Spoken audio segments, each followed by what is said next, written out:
사도행전 28장 1절부터 10절 말씀입니다. 한 절씩 교독하시겠습니다.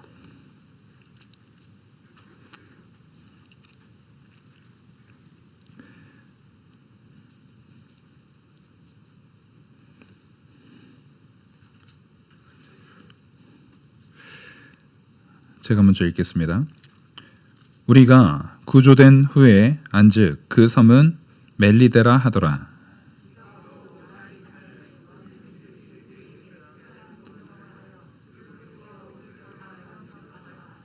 바울이 나무 한 묶음을 거두어 불에 넣으니 뜨거움으로 말미암아 독사가 나와 그 손을 물고 있는지라.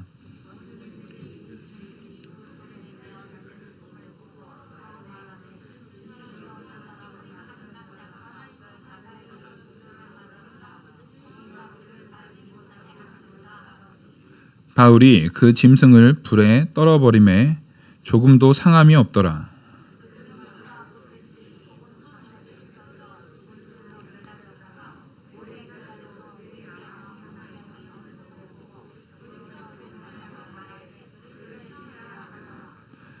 이 섬에서 가장 높은 사람 보블리오라 하는 이가 그가 근처에 토지가 있는지라. 그가 우리를 영접하여 사흘이나 친절히 머물게 하더니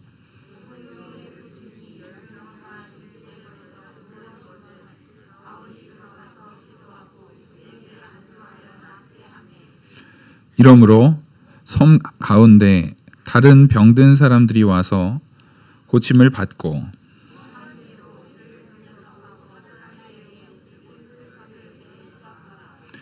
아멘. 오늘 말씀은 멜리데 섬과 바울의 권능, 멜리데 섬과 바울의 권능이라는 말씀으로 하나님 말씀 증거하도록 하겠습니다. 이 멜리데 섬은 지금 요즘으로 하면 몰타라는 실제 하는 섬이고요. 꽤 큰 섬 중에 하나입니다. 그래서 우리 지난주에 봤던 그 지도 한번 띄워주시면 감사하겠습니다. 지난주에 제가 봤던 그 지도 한번 띄워주시면 이게 시칠리아 그 구두 모양으로 되어 있는 그 로마잖아요. 구두 모양으로 이탈리아가 되어 있는데 그 밑에 이제 시칠리아 섬이 사실상 섬이라고 하기에는 굉장히 큰 땅이죠. 그 땅 밑에 우리로 치면 제주도 같이 이렇게 그 밑에 쪽에 있는 섬이 이 멜리다. 지금은 몰타라고 합니다. 이 몰타 섬인데 지도는 띄워주시면 보시면 될 것 같습니다. 그래서 요 섬에 그러니까 사실상 이제 크레타 섬에서부터 굉장히 긴 시간을 떠내려 간 거예요.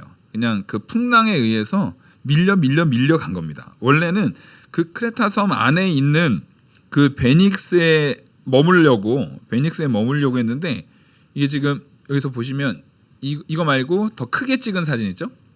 예, 저 크게 찍은 사진을 조금 당겨서 저쪽 시칠리아 쪽을 당겨봐 주세요. 그 사진, 이 사진 말고 그 다음 사진이요. 네, 여기서 보시면 저 크게 되어 있는 저 구두 모양 보이시죠? 네, 구두 모양 보이시는데 그 밑에 멜리데라고 적혀 있잖아요. 그게 지금 이들이 정박한. 그러니까 지중해를 한참 지나가지고 바람에 밀려가지고 여기까지 온 거예요. 그러니까 사실상 원래 가려고 했던 것보다 원래는 몇 달 동안은 그 베닉스에 머물렀어야 되거든요. 이게 지금 그 계절이 지날 때까지 베닉스에 머물렀어야 되는데 오히려 하나님께서 풍랑을 만나게 할 때 그 풍랑 의지하여 더 빨리 갑니다. 우리 찬송에도 있잖아요. 그 풍랑 의지하여 더 빨리 갑니다가 실현되고 있는 시점이 지금 여기예요. 우리는 우리 인생 가운데 분명히 풍랑이 있어요. 애매하게 당하는 고난도 있고요.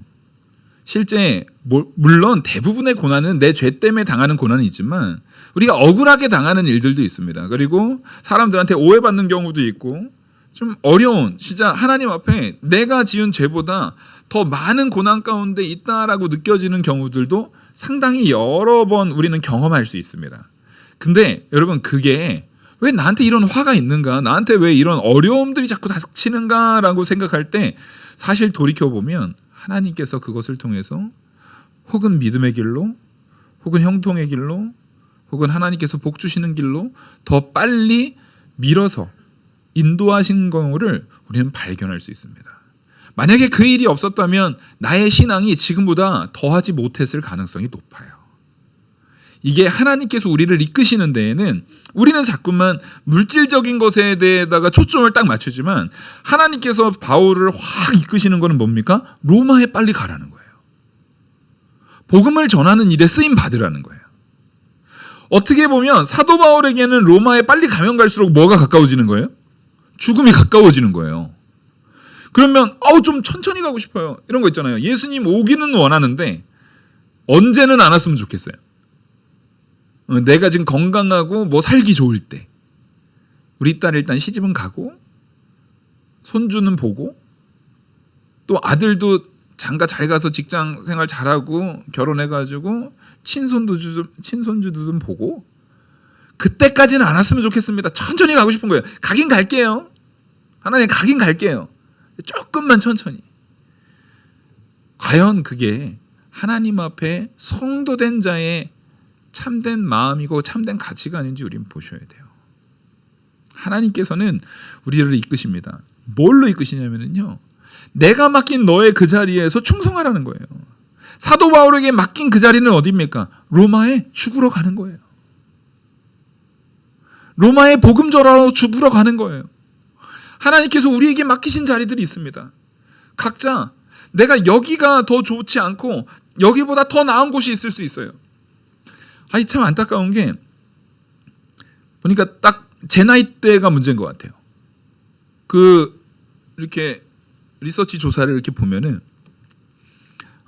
세대 가운데 30대 후반부터 50대 초반까지 딱 제 나이 또래거든요. 그 나이 또래 사람들이 전 세계에서 자기 나라를 가장 떠나고 싶어하는 세대. 그 세대를 딱 했을 때 한국이 압도적인 1등입니다.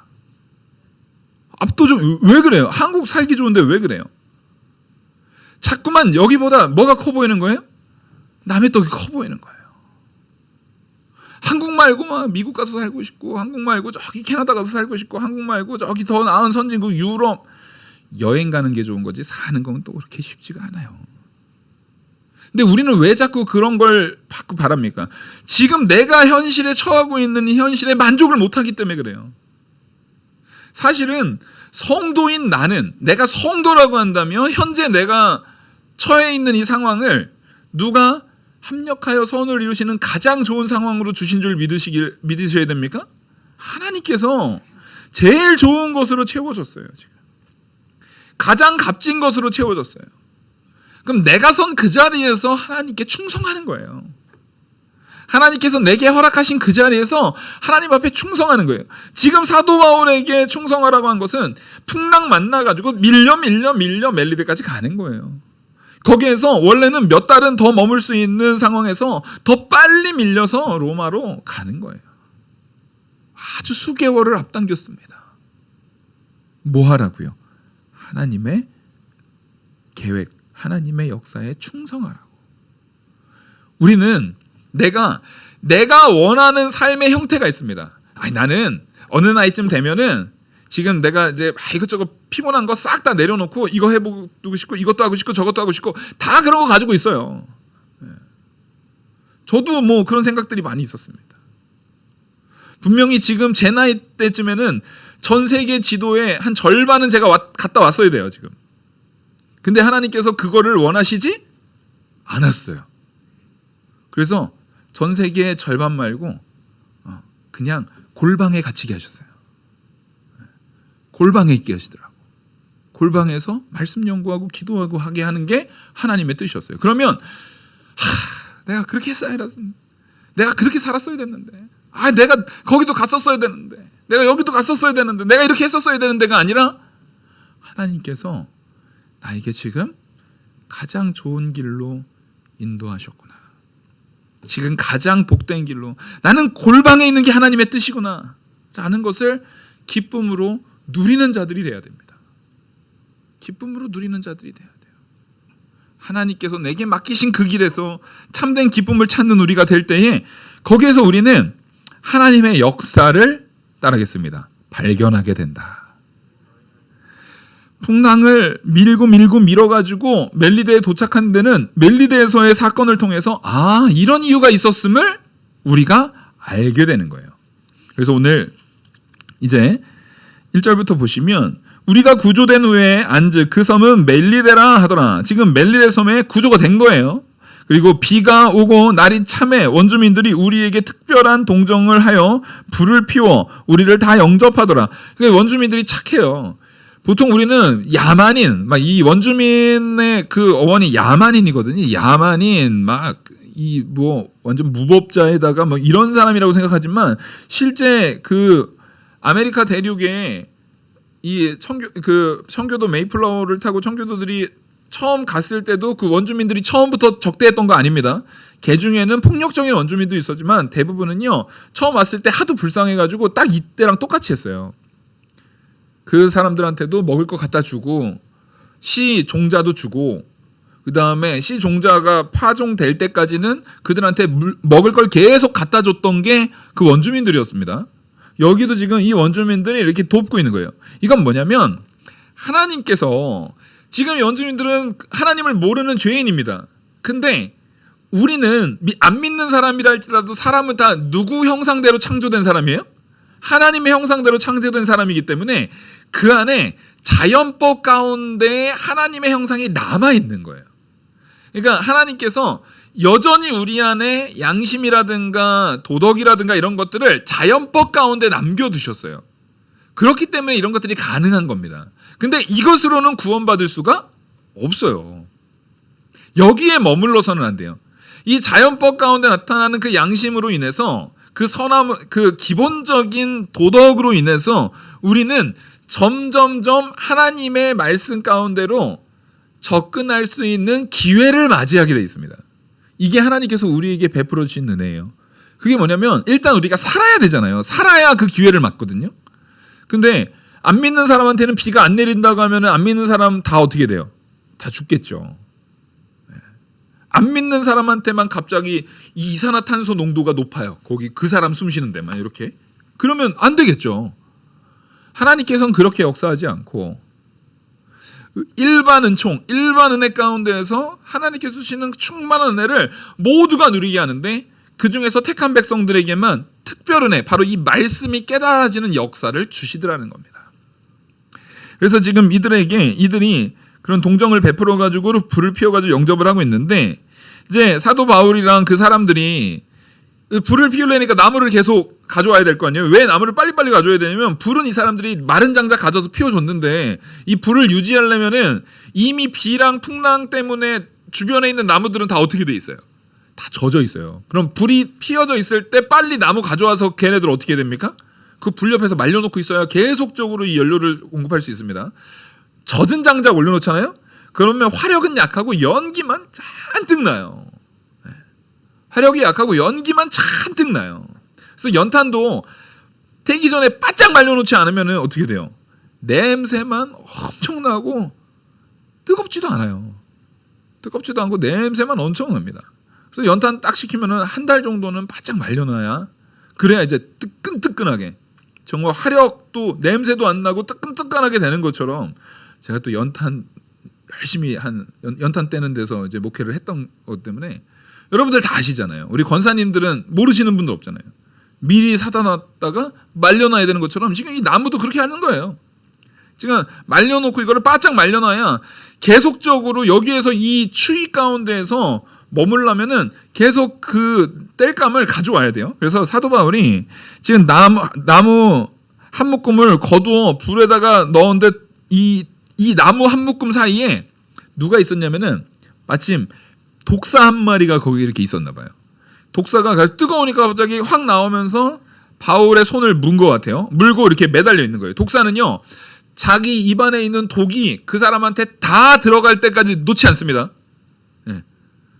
구렁이는 이렇게 칭칭 감아서 놓지 않는다고 한다면 독사는요, 딱 물고 가는 게 아니에요. 딱 문 상태에서 그 독이 그 안에 들어갈 때까지 꽉 물고 있어요. 꽉 물고 있어요. 물고 있는데, 그러니까 이제 대롱대롱 매달려 있는 거예요, 지금 독사가. 그러니까 이 원주민들이 그걸 딱 보고서 원주민들이 이 짐승이 그 손에 매달려 있음을 보고 서로 말하되 진실로 이 사람은 살인한 자로다. 바다에서 구조를 받았으나 공의가 그를 살지 못하게 함이로다 하더니, 지금 이 원주민들은 기본적으로 그리스의 종교를 기반으로 하고 있는 사람들입니다. 그리스의 종교를 기반으로 하고 있는 사람들이었어요. 그러니까 이 사람이 바다에서는 구조를 받았는데 죄인이니까 바다에서 못 죽은 거 여기에서라도 신이 죽이려고 얘한테 이렇게 했다. 여기서 공이라고 말하는 것이 디케예요, 디케. 디케라는 그리스 신화에서 나오는 제우스하고 테미스의 딸로 인간의 정의를 주관하는 그 디케라는 여신의 어원이 바로 공의입니다. 그러니까 이 사람들은 성경이 말하는 공의랑 지금 여기 원주민들이 말하는 공의가 같아요, 달라요? 전혀 다른 공의예요. 그러니까 우리에게 있어서, 성도에게 있어서 공의와 여기서 말하는 공의는 완전 다른 공의입니다. 그래서 우리는요, 기본적으로 성경적인 가치관에 입각한 사고방식을 가지고 있어야 돼요. 그러니까 우리가 살아가는 모든 사람에게는 세계관이 있거든요. 자, 우리는 지금 조선시대의 세계관으로 살고 있습니까? 지금 21세기의 대한민국이라는 민주주의 시대의 세계관에 살고 있습니까? 네, 우린 지금의 세계관을 살고 있어요. 여러분들이 조선시대의 세계관을 여기서 딱 주입하게 되면은요, 우리 여자분들 여기 있을 수 있어요, 없어요? 못 있어요. 큰일 나요, 여기 있으면은. 사람으로 취급도 못 받아요. 아주 이상한 거죠. 그러니까 우리는요, 불과 얼마 차이 안 나는 것 같아도요, 같은 세계관 속에 살고 있지 않아요.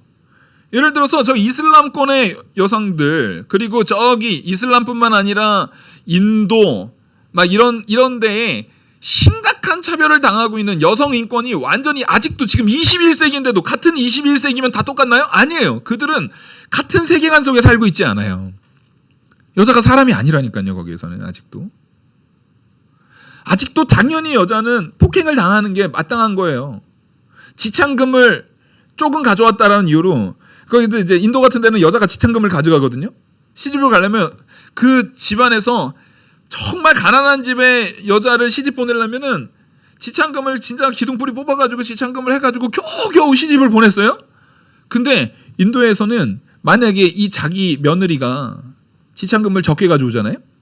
그럼 어떻게 합니까? 어떻게 하냐면요, 실제 있었던 사건이에요. 지창금을 적게 가져온 며느리에 대한 불만 때문에요, 그 며느리가 자고 있을 때 기름 분 다음에 불질러 버렸어요.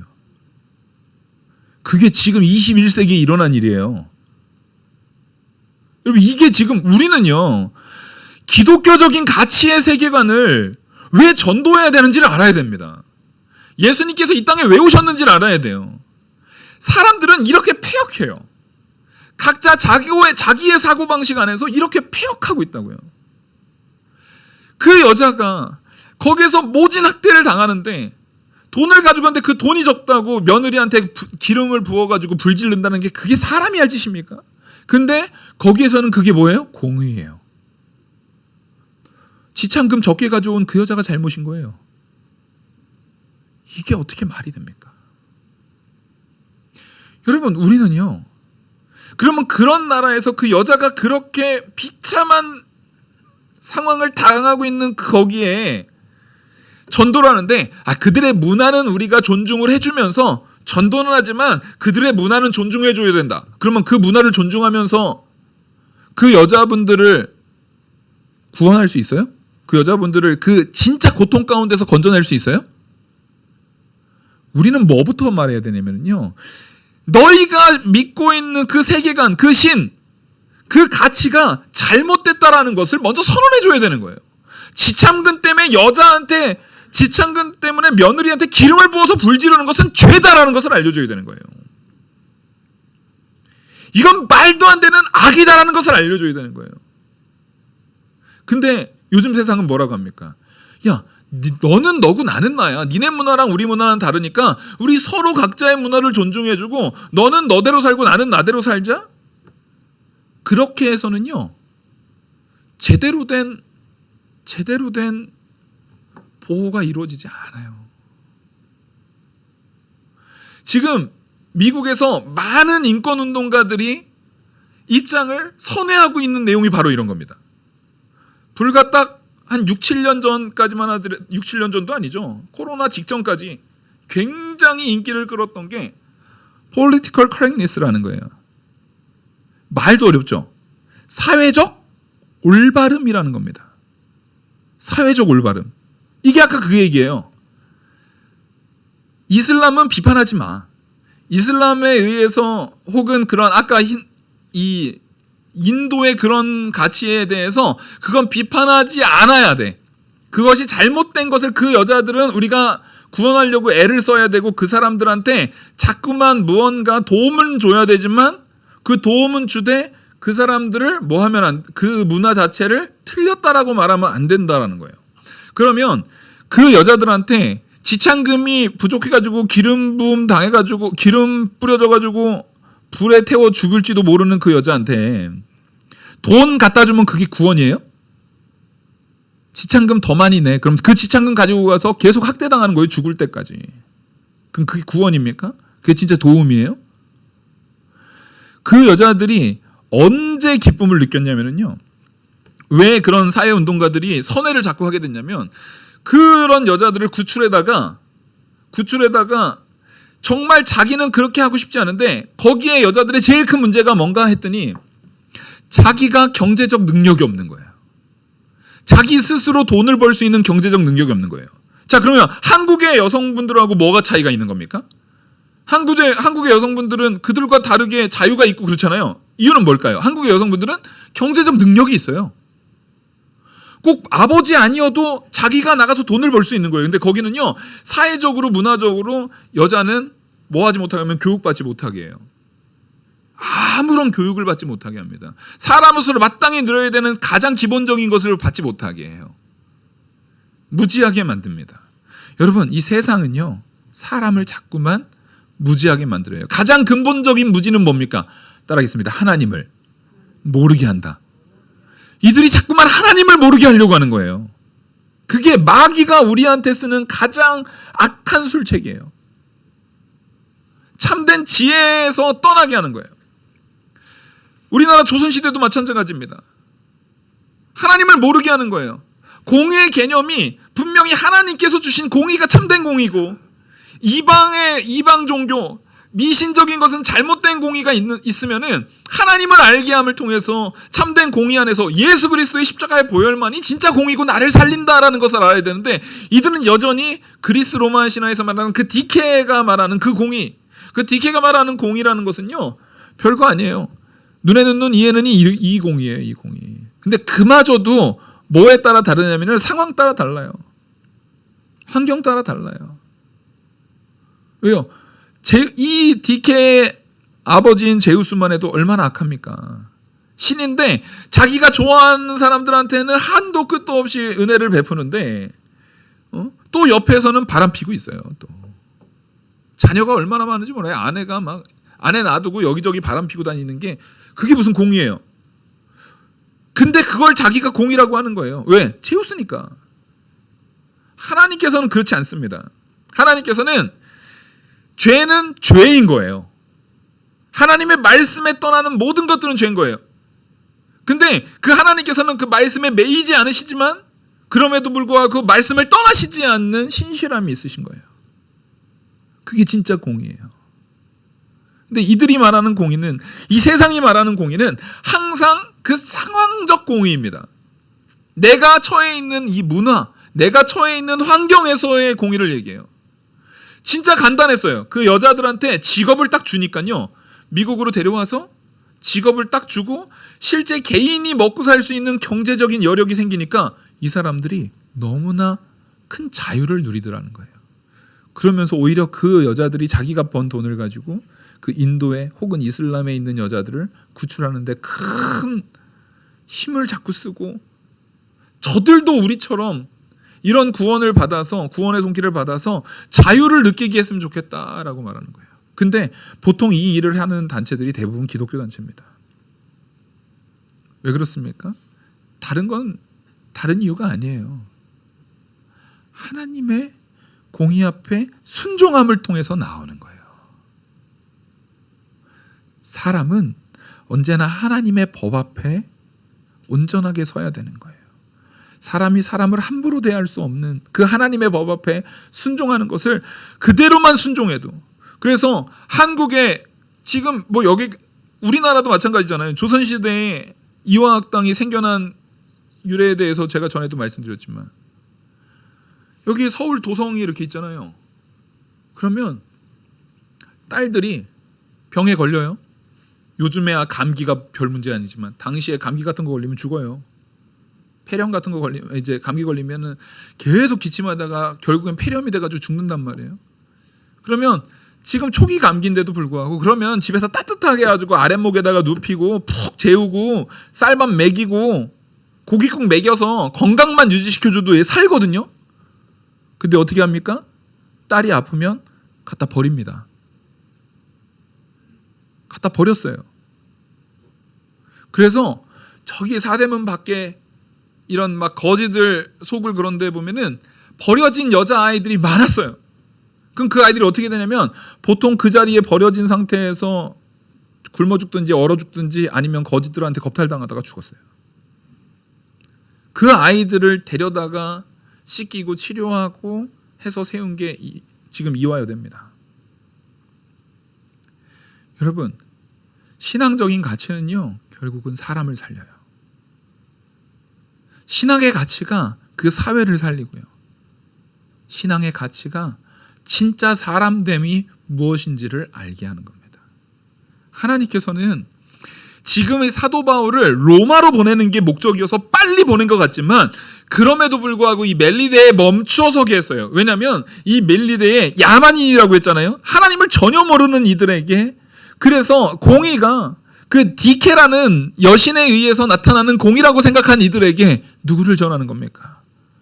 진짜 공의는 하나님이시다. 진짜 그 너희들의 삶을 바꿀 자는, 너희들의 삶을 바꿀 수 있는 존재는 그런 그리스 신화에 있는 그런 가짜 신들이 아니라 하나님임을 선언하는 거예요. 그것을 우리에게 알게 하려고 예수님께서 이 땅에 오신 겁니다. 오늘이 바로 그걸 기념하는 날이고요. 여러분, 우리는 성도입니다. 성도면 내 안에 그리스도가 하나님이 함께 하심을 인식하면서 내 모든 삶과 행동과 말과 태도에서 하나님의 공의를 드러내야 됩니다.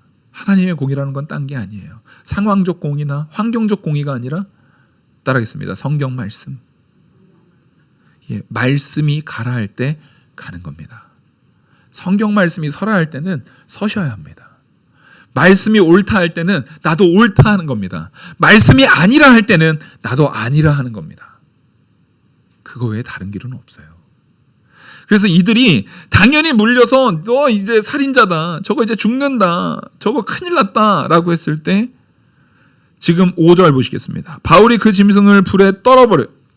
이게 지금 이 사람들은 오 막 이렇게 했는데 지금 사도 바울이 한 행동은 뭐예요? 끝이에요. 이게 불에다 떨어버렸어요. 그리고 나서 아무렇지도 않은 거예요. 조금도 상함이 없었던 거예요. 그랬더니 갑자기 확 바뀝니다. 태도가 확 바뀝니다.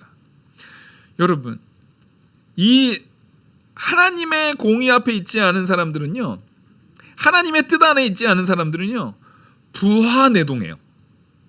막 여기서 우와 막 했다가 또 이쪽이라고 우와 했다가. 성도는요, 부하내동하지 마셔야 돼요. 갑자기 성도이면서 어느 목사님이 뭐 하면 우와 했다가 또 이 목사님이 뭐 하면 우와 했다가 그거 딱 2단 빠지기 좋은 사람들이나 그렇게 하는 거예요. 여러분, 제가 영화교회 담임 목회자라고 해서 제 설교나 제가 하는 모든 선택들이나 일이라든가 우리 이렇게 합시다 할 때 여러분들이 우와 해서 부하내동할 게 아니라 뭐 어떻게 보셔야 돼요? 항상 여러분 기억하셔야 돼요. 사람은 믿을 바가 아니라는 거예요. 그래서 지금 저 목사가 하나님 말씀 앞에 온전하게 서 있는가를 보셔야 되는 거예요. 우리는 절대 부하내동해서는 안 돼요. 안 믿는 사람들은요, 현상을 보고 우와 한단 말이에요. 현상을 보고 우와 막 이런단 말이에요.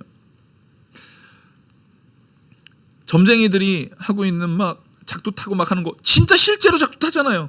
그럼 그거 봤으니까 우와 하고 막 그러면 돼요? 안 된다는 거예요.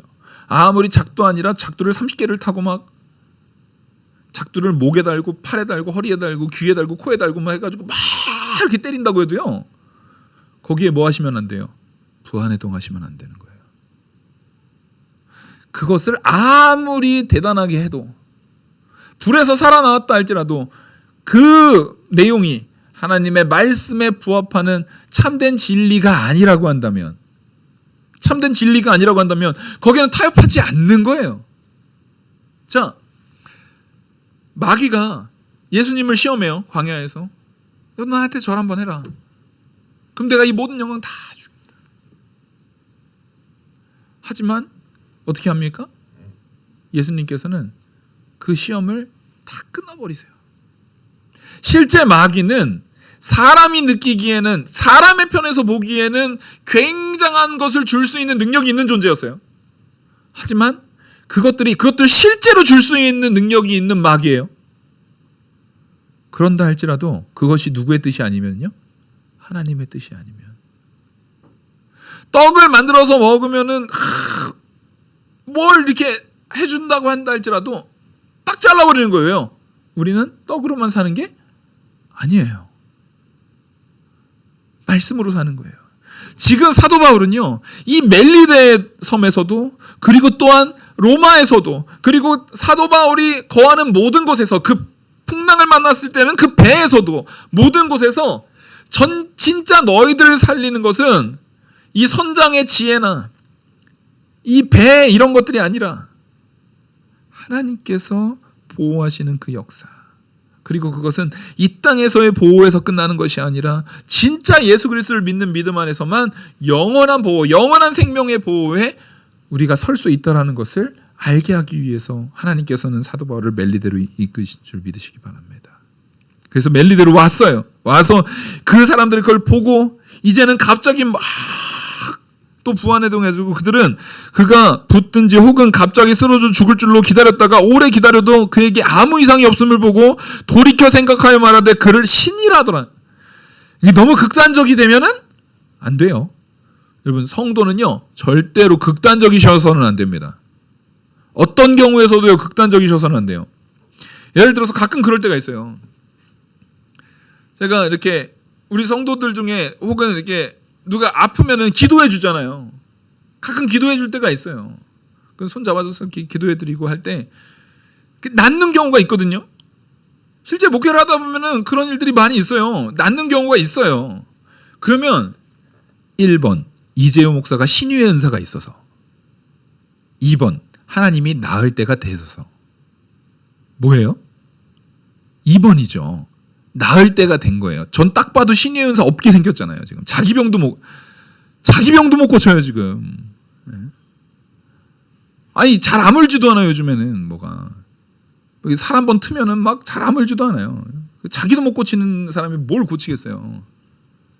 나을 때가 돼서 나은 거예요. 하지만 그 낳는 과정 가운데 하나님께서는 뭘 하게 하는 거예요? 우리로 하여금 기도도 하고 섬기기도 하고 사랑도 나누고 하는 것을 요구하시는 거예요. 그래서 그 순종해서 하지만 그걸 가지고 야 목사님이 기도해 주니까 낫어, 목사님이 기도해 주니까 뭔가 달라. 그 마음을 일정 부분 우리는 그 기도가 아예 무의미하지 않다라는 면에서는 기도가 중요해요. 하지만 그 모든 역사, 모든 능력은 오직 누구한테 있습니까? 하나님께 있는 거예요. 하나님의 능력으로 된 거예요. 하나님의 역사로 된 거예요. 하나님의 역사로 된 거예요. 이병규 목사님께서 하셨던 것 중에 제일 멋졌던 게 바로 그런 것 같아요.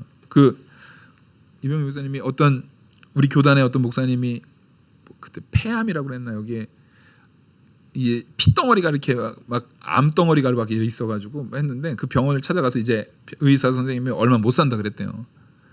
근데 이병규 목사님이 가가지고 기도를 해주셨대요. 그랬더니 거기서 갑자기 기도 받다가 그 병원 로비에서 막 토를 하셨대요. 그분이 제가 어렸을 때 교회 와가지고 간증을 하셨던 거예요. 막 토를 하셨대요. 그랬더니 피덩어리 같은 게 막 뚝뚝뚝뚝 나오더래요. 막. 그리고 나서 이제 난리가 났죠. 병원에서 그랬으니까 막 응급해가지고 치료받더니 갑자기 암덩어리가 진짜 다 사라졌더래요. 아주 놀랍죠? 그러니까 이제부터 이병희 목사님은 이 사람들 신이다 막 이래야 돼요? 그런 게 아니라는 거예요. 이거 쓸데없이 말하고 다니지 말고, 이거 기도에서 난 게 아니라 하나님께서 날 때 되어서 난 게 한 거니까 절대 이거 가지고 이래니 저래니 보완해종 하지 말라고 했대요.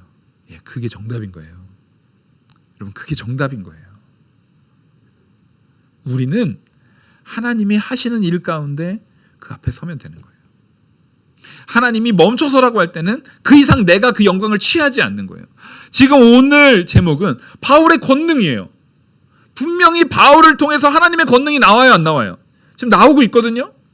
사실상 풍랑 만난 순간부터 계속 권능이, 바울을 통해서 권능이, 지혜의 권능과 인도의 권능과 이런 것들이 계속 나타나고 있어요.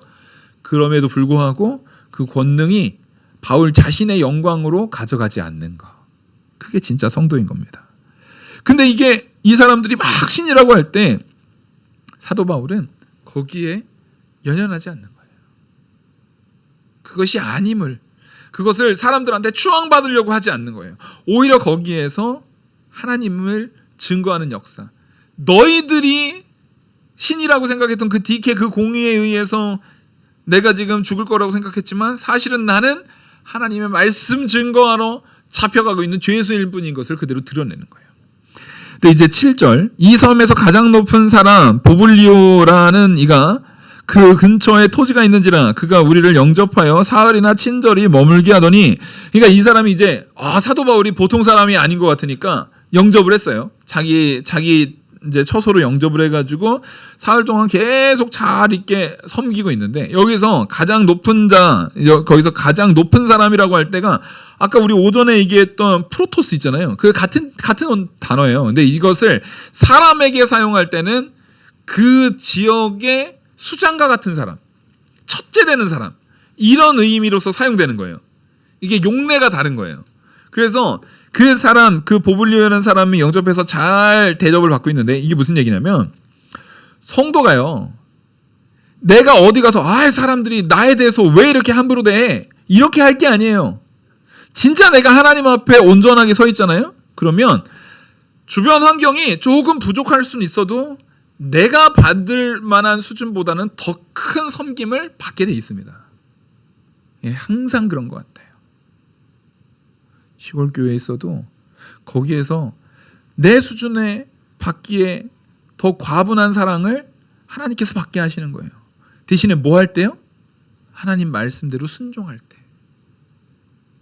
지금 이 영화교회에서도 마찬가지예요. 제가 하나님 말씀대로 순종하려고 무진 애를 써도 사실 하나님의 이 공의 앞에, 하나님의 이 역사하심 앞에는 한도 끝도 없이 부족한데도 불구하고 하나님께서 제가 받아 누리기에 과분할 정도의 큰 은혜를 채워주시고 있는 거예요. 우리는 항상 이걸 놓쳐서는 안 돼요. 내가 누군데 이거밖에 내가 이런 대우를 받을 사람이 아닌데, 그러다가 진짜 된통 맞아요. 여러분, 우리의 본질을 아셔야 됩니다. 전적 무능하고 타락한 죄인 중에 괴수보다도 못한 자들이 우리예요. 근데 하나님께서 나를 이렇게 세우신 거에 대해서 오히려 감사해야 될 자들인 거지. 거기에서 스스로를 높이고 하나님 앞에 바로 서지 못한다고 한다면, 그렇게 교만한 자리에 섰다면 우리는 큰 화를 당할까 봐 두려워야 됩니다. 오히려 사도 바울은요, 그 안에서도 거기서 머물면서 보블리오의 부친이 열병과 이질이 걸려 누워있거늘 바울이 들어가서 기도하고 그에게 안수하여 낫게 하매, 이러므로 섬 가운데 다른 병든 사람이 와서 고침을 받고 후한 예로 우리를 대접하고 떠날 때에 우리의 쓸 것을 배에 실었더라. 자, 이게 바로 사도 바울은 거기에서도 꼭 누가 하셨던 것처럼요, 예수님이 틈만 나면 하셨던 사역이잖아요. 예? 이거 지금 뭐냐면 그리스도를 삶으로도 증거해야 되는 거예요. 사도 바울의 입만 열면 증거하는 게, 입술로 증거하는 게 누구예요? 예수 그리스도를 증거하잖아요. 입술로 증거하는 게, 입만 열면 예수 그리스도를 증거하는데, 자, 제가 입만 살아가지고 입만 열면 그리스도를 증거하는데 교회에서는 팔짱 딱 끼고, 우리 성도님들 왜 이렇게 섬기지를 않아? 요것도 안 하고 저것도 안 하고, 저것 좀 해보세요. 저것 좀 해보세요. 이러고 있으면 그 입만 살아서 그렇게 있으면은요, 그 은혜가 하나도 안 돼요. 하나도 안 돼요. 하나님께서 내게 직분을 주셨다는 얘기는 그 직분에 합당한 순종을 하라는 거예요. 천국에서 높은 자는 누굽니까? 이 땅에서 낮은 자리에서 섬기는 자가 천국에서 더 큰 자예요. 우리는 내가 직분을 받으면 받았을수록 더 뭐 해야 됩니까? 더 섬기는 자가 되는 거예요. 더 충성하는 자가 되어야 되는 거예요. 더 하나님 앞에 헌신하는 자가 되어야 되는 거예요. 그것이야말로 바로 사도 바울은 입술로만 그리스도를 전하는 것이 아니라 자기의 삶과 순종에서, 자기의 삶 속에서 예수 그리스도의 모습대로, 예수 그리스도께서 하신 대로 그대로 자기의 삶에 녹여내는 거예요. 여러분, 우리가 입만 산 성도가 돼서는 안 됩니다. 하나님께서 내게 맡겨주신 그 자리에서, 하나님께서 내게 세워주신 그 자리에서 입술로도 증거할 뿐만 아니라 삶으로도, 행동으로도, 태도로도 하나님 말씀을 증거해 나가는 참된 성도 되기를 간절히 소망합니다. 기도하시겠습니다. 은혜와 사랑이 많으신 하나님 아버지, 오직 하나님의 능력 안에서, 하나님께서 베풀어 주신 은혜 안에서 참된 섬김이 있는 우리들 되게 하여 주시옵소서. 아버지의 말씀을 증거하라고, 아버지의 참된 말씀을 선포하라고, 그것을 통해 선포된 말씀대로 살아서 사람들을 감동시키라고 우리 주 예수 그리스도께서는 이 땅에 탄생하셨고 임마누엘의 하나님으로 오셔서 우리와 함께 하시는 줄 압니다. 그 놀라운 은혜에 부합하는 그의 합당한 삶을 살아가는 저와 우리 영화교회 모든 성도들에게 이끌어 주시옵소서. 이 모든 말씀 살아계시는 우리 주 예수 그리스도의 이름으로 기도 올리옵나이다. 아멘. 찬송가 126장